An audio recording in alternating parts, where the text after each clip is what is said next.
Here's the tower of power with the 2 gallium arsenide panels removed. Here's the eastern panel, the one that fried its diodes, and here's the circuit testing.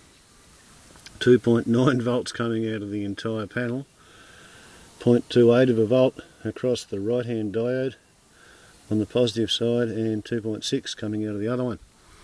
So those diodes are completely cooked and they're acting as heater elements, and that's where all the power is going.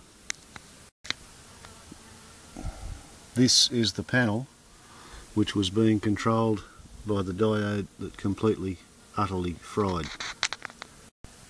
Whereas the western panel, which was being controlled by this diode, which didn't completely fry, it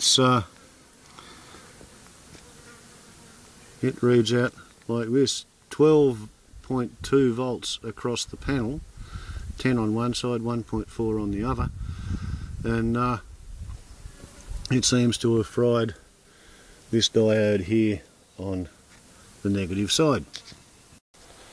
Now, normally it would be a complete tragedy to have 2 solar panels burn their diodes out all in one day. However, I'm a lazy style of a hippie, or hillbilly. In my shed I happen to have 2 boxes with 2 new gallium arsenide panels that I hadn't actually got around to putting up on the tower of power.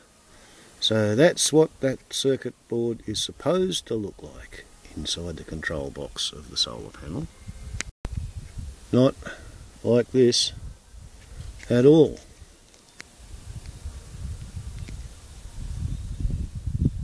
It's remelted all the solder. It was running at 65 degrees late in the afternoon today with nothing connected to it. So imagine what it was like when it had the other 3 panels running backwards up it. Whoopsie.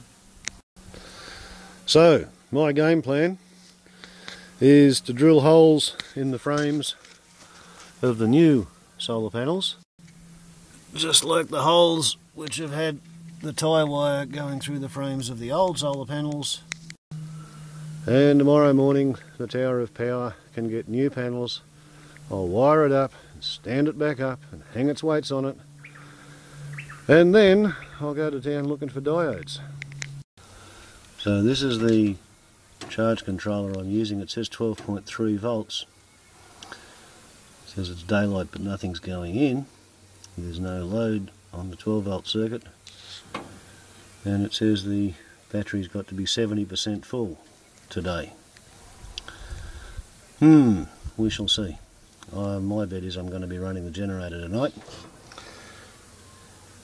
There's the generator, and I think these batteries have been getting flogged for a couple of days with me thinking everything was normal because I was moving the solar panels around.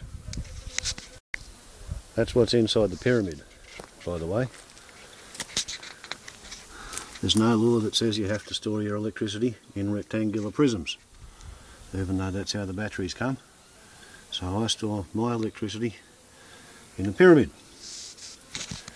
and I pour it out through an inverter.